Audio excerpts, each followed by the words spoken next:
Good morning, class. Today we're going to start with this question. What is the speed of a rolling ball? And we're going to find that using a tennis ball today.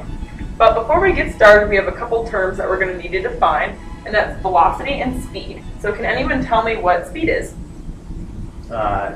Distance over time. Okay, yeah. Distance over time. And how is speed different than velocity? I've heard that velocity is just like speed, but it has a direction to it. Exactly. Velocity is still the distance something moves over the time, but unlike speed, it is directional. So we're going to have to take that into account when we do this demonstration today. All right, class, now that we've established our question, we're going to design an experimental procedure in order to answer this question. So, we see that we're looking for velocity and speed of this rolling ball. So, these are our two measurements we're going to need to make. So what would we need materials-wise to measure distance? Ruler. Ruler, that works. How about time? Like a stopwatch or something. Right. So, one thing maybe we haven't considered is we're going to be rolling the ball over long distances, and we only have a 12-inch ruler. So it wouldn't be very accurate to just put the ruler one in front of the other. You're going to lose some distance there. So let's think. What could we do then?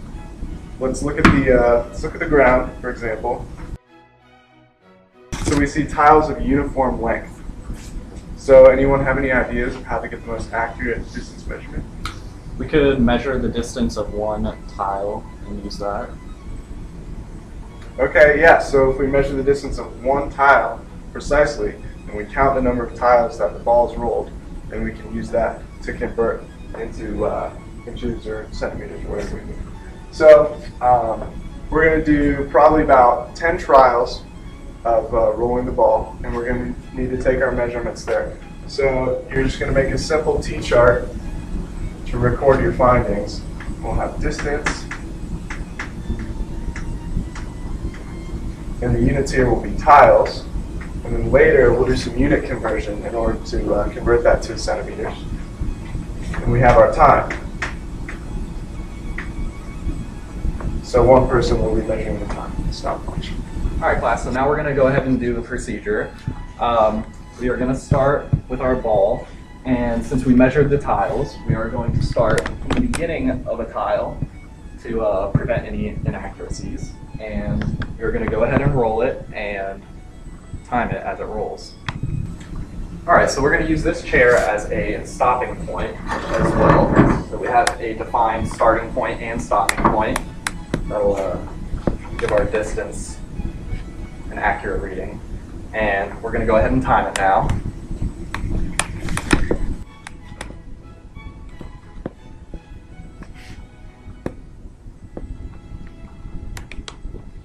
All right, so the distance the ball moved was measured to be 10 tiles, and the time was 2.5 seconds.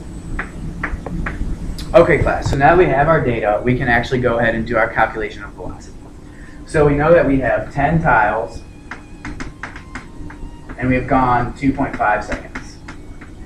So 10 tiles divided by 2.5 seconds isn't actually like a real unit, but we can do one big unit conversion to get this in both inches per second and meters per second.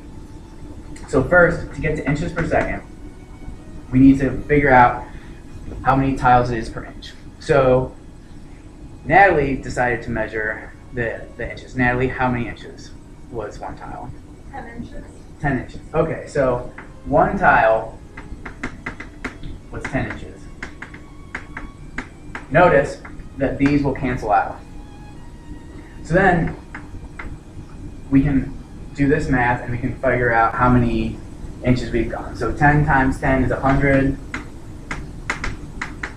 Divided by 2.5, I think it's like 40 inches per second. Now that we have inches per second, we can go to meters per second. So say if we were in China or something, we could talk to the people and say, this is how fast the ball is moving, and they would understand this. So 40 inches for 1 second is what we have. Now we need the conversion from inches to centimeters. Does anybody know what that is off the top of their head? 2.54 centimeters. Right, 2.54 centimeters per 1 inch. So for 1 inch, we go 2.54 centimeters.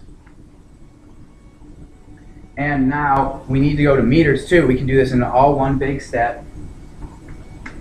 So we have 100 centimeters and 1 meter. And if we whip out our calculator real quick, we have 40 times 2.54 divided by 100, and we get about 1.016 meters per second.